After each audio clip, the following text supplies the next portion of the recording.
हमने science fictional movies में देखा है कि कैसे पृथ्वीवासी पृथ्वी से बाहर दूसरे ग्रहों पर जाकर बस्तियां बसाते हैं और हमारा भी कुछ यही सपना है कि हम अपने चंद्रमा और मंगल ग्रह पर बस्तियां बसाएं और एक इंटरप्लैनेटरी सिविलाइजेशन बन जाएं। लेकिन दूसरे ग्रहों या चंद्रमाओं पर बस्तियां बसाना अब सपना या साइंस फिक्शनल नहीं रह गया है, बल्कि अब ये हकीकत होने वाला है। नासा के आर्टेमिस प्रोग्राम से इस नए दौर की शुरुआत होगी और जब इस नए एरा की नींव रखी जाएगी हम सब इसके साक्षी होंगे। साल 1968 से 1972 तक अमेरिका ने इंसानों को चांद पर उतारने के लिए कुल 9 मिशन किए, जिनमें से 6 मिशन सफल रहे और इन मिशन के दौरान नील आर्मस्ट्रांग सहित कुल 12 लोगों ने चांद की धरती को छुआ। और चांद पर आखिरी मिशन था अपोलो 17, जिसको साल 1972 में अंजाम दिया गया था। लेकिन उसके बाद से किसी भी देश ने चांद पर मानव मिशन करने की कोशिश नहीं की और आज 50 साल का समय हो चुका है चांद पर आखिरी मानव मिशन को किए हुए। लेकिन अब इतिहास अपने आप को फिर से दोहराने वाला है और चांद पर नए दौर की टेक्नोलॉजी के साथ एक नए एरा की शुरुआत होने वाली है। चांद पर किए जाने वाले आर्टेमिस प्रोग्राम का मकसद है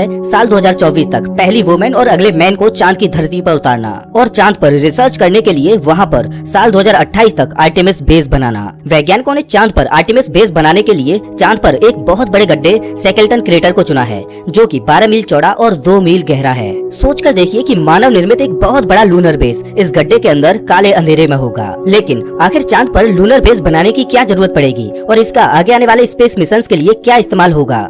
चांद पर गोल्ड, प्लेटिनम और अन्य रेयर अर्थ मेटल्स का खजाना है। लेकिन किसी भी बाहरी कॉस्मिक बॉडी पर जो सबसे बड़ा खजाना होता है वो है पानी। अगर पानी को हाइड्रोजन और ऑक्सीजन में स्प्लिट करके सेपरेट किया जाए और हाइड्रोजन और ऑक्सीजन को लिक्विड में कन्वर्ट किया जाए तो ये बन जाता है एक रॉकेट फ्यूल, जो कि स्पेस मिशन के लिए बहुत ही कारगर साबित होगा। पृथ्वी से लॉन्च किए गए किसी भी स्पेस क्राफ्ट को चांद पर जाकर फिर से रिफिल किया जा सकेगा। वैज्ञानिक मानते हैं कि सेकेल्टन क्रेटर की गहराई में पानी बर्फ के रूप में दफन है। अगर वहाँ पर पानी का बहुत बड़ा भंडार मौजूद है तो वो फ्यूल का बहुत बड़ा रिसोर्स बन सकता है। नासा का मानना है कि चांद पर 600 मिलियन से लेकर 1 बिलियन मैट्रिक टन तक लूनर आइस मौजूद है, जो कि भविष्य में किए जाने वाले मानव मिशनों के लिए बहुत बड़ा खजाना है। अगर हम इस पानी को अच्छी तरह से हार्वेस्ट कर पाए तो चांद मंगल ग्रह की यात्रा के लिए एक फ्यूल स्टेशन का काम कर सकता है। लेकिन ये सब इतना आसान नहीं रहने वाला। चांद पर लूनर बेस बनाने के लिए बहुत सी चुनौतियों का सामना करना पड़ेगा। आर्टेमिस प्रोग्राम के 4 मेन कंपोनेंट्स हैं। पहला है स्पेस लॉन्च सिस्टम रॉकेट यानी SLR, जो कि अभी तक का सबसे पावरफुल रॉकेट होगा जो स्पेसक्राफ्ट को पृथ्वी से बाहर तक लॉन्च करेगा। दूसरा कंपोनेंट होगा ओराइन स्पेसक्राफ्ट, जो कि एस्ट्रोनॉट्स को चांद तक ले जाएगा। तीसरा कंपोनेंट होगा लूनर गेटवे। ये एक तरह का छोटा स्पेस स्टेशन होगा जो कि चांद के चारों ओर चक्कर लगा रहा होगा। और इस मिशन का चौथा कंपोनेंट होगा ह्यूमन लैंडिंग सिस्टम, जिसकी मदद से एस्ट्रोनॉट्स चांद की सतह पर उतरेंगे और ये सारे ही सिस्टम एक साथ ऑपरेट होंगे। चलिए अब जानते हैं कि आर्टेमिस प्रोग्राम को अंजाम कैसे दिया जाएगा। आर्टेमिस प्रोग्राम के पहले ही मिशन में एस्ट्रोनॉट्स को चांद पर नहीं उतारा जा सकता, क्योंकि ऐसे मिशन में बहुत ज्यादा रिस्क होता है। किसी भी मानव मिशन को अंजाम देने से पहले ये सुनिश्चित करना जरूरी होता है कि चांद पर भेजने और वहाँ से वापस लौटने में जिस टेक्नोलॉजी का उपयोग हो रहा है वो टेक्नोलॉजी ठीक से काम कर भी रही है या नहीं। इसीलिए वैज्ञानिक अनमैन्ड मिशन करते हैं। जब उनमें सफलता मिल जाती है तब जाके इंसानों को भेजने का रिस्क लिया जाता है और उनमें उन्हीं रॉकेट्स और टेक्नोलॉजी का इस्तेमाल किया जाता है जो अनमैन्ड मिशन को अंजाम दे चुकी होती हैं। ऐसा ही वैज्ञानिकों ने चांद पर इंसानों को उतारने के लिए अपोलो प्रोग्राम में किया था। अपोलो 4, 5 और 6 इन 3 अनमैन्ड मिशन को सबसे पहले अंजाम दिया गया था। उसके बाद अपोलो 7, 8, 9 और 10 मिशन को अंजाम दिया गया, जिसमें एस्ट्रोनॉट्स तो थे लेकिन उनमें चांद पर उतरने के लिए लैंडर मौजूद नहीं था। मतलब इन मिशन में एस्ट्रोनॉट्स को चांद पर उतरने के लिए नहीं भेजा था, बल्कि उन्हें केवल सभी सिस्टम्स को टेस्ट करने के लिए भेजा गया था। अपोलो 7, 8, 9 और 10 मिशन में एस्ट्रोनॉट्स चांद पर गए तो थे, लेकिन वो चांद के ऑर्बिट में घूमकर फिर से वापस आ गए। जब वैज्ञानिकों ने ये सुनिश्चित कर लिया कि अब वो इंसानों को चांद पर उतारने में सक्षम हैं, तब जाके अपोलो 11 को लॉन्च किया गया और इंसानों को चांद की धरती पर पहली बार उतारा गया। ठीक उसी तरह से आर्टेमिस प्रोग्राम को भी अंजाम दिया जाएगा। आर्टेमिस प्रोग्राम के पहले फेज में 3 मिशन किए जाएंगे, जिसमें आर्टेमिस 1 एक टेस्ट फ्लाइट होगी, जिसमें SLS रॉकेट ओराइन स्पेसक्राफ्ट को लॉन्च करेगी, जिसमें कोई भी इंसान मौजूद नहीं होगा। इस मिशन का मकसद ये सुनिश्चित करना होगा कि एस्ट्रोनॉट्स को ले जाने के लिए जिस रॉकेट और स्पेसक्राफ्ट को इस्तेमाल किया जाएगा वो उनके लिए सेफ है या फिर नहीं। इस मिशन के दौरान 13 छोटे छोटे सैटेलाइट्स को भी लॉन्च किया जाएगा। आर्टेमिस 1 के बाद आर्टेमिस 2 को लॉन्च किया जाएगा, जिसमें एस्ट्रोनॉट्स को भेजा जाएगा। इस मिशन का मकसद होगा कि ओराइन स्पेसक्राफ्ट का लाइफ सपोर्ट सिस्टम भविष्य में होने वाले मून मिशन के लिए लंबे समय तक सस्टेन करेगा या नहीं। इस मिशन में 4 एस्ट्रोनॉट्स को लूनर ऑर्बिट में भेजा जाएगा और ये एस्ट्रोनॉट्स वहाँ पर चांद की परिक्रमा करते हुए 4 दिन बिताएंगे। उसके बाद फिर से वे घर वापस लौट आएंगे और उसके बाद आर्टेमिस 3 को लॉन्च किया जाएगा, जिसमें पहली बार एक वुमेन चांद की धरती को छुएगी और 50 साल के एक लंबे इंतजार के बाद फिर से चांद पर इंसान पहुंचेंगे। आर्टेमिस 3 को 2024 में लॉन्च किया जाना है। स्पेस लॉन्च सिस्टम यानी एसएलएस को साल 2011 से ही डेवलप किया जा रहा है, जब नासा ने पहली बार आर्टेमिस प्रोग्राम को अनाउंस किया था। ये अभी तक का सबसे पावरफुल रॉकेट है और ये दुनिया का सबसे सुपर हैवी लिफ्ट व्हीकल है।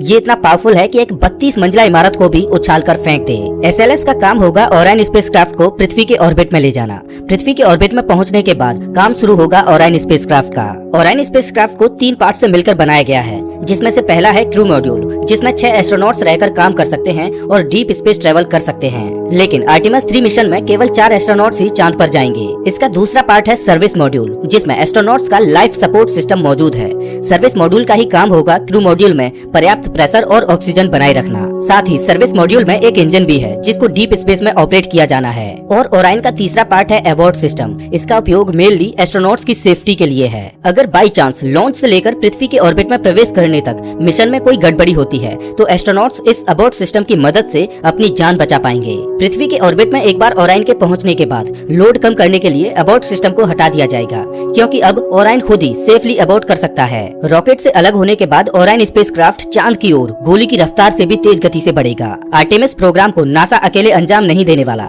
बल्कि इस मिशन में कुछ अंतर्राष्ट्रीय और प्राइवेट कंपनी भी सहयोगी होंगी। ओरायन स्पेसक्राफ्ट चांद तक तो पहुंच जाएगा, लेकिन ओरायन अपने साथ चांद पर उतरने के लिए लैंडर को नहीं लेके जाएगा। इसीलिए स्पेसएक्स इस मिशन के पहले ही चांद के ऑर्बिट में ह्यूमन लैंडिंग सिस्टम को प्लेस कर देगा। और जब ओरायन स्पेसक्राफ्ट चांद के ऑर्बिट में पहुंच जाएगा, तब वहां पर पहले से मौजूद ह्यूमन लैंडिंग सिस्टम के साथ डॉक करेगा। उसके बाद 2 एस्ट्रोनॉट्स ओरायन स्पेसक्राफ्ट में रहेंगे और 2 एस्ट्रोनॉट्स लैंडिंग सिस्टम में चले जाएंगे और दोनों एस्ट्रोनॉट्स लैंडिंग सिस्टम की मदद से चांद की धरती पर उतरेंगे।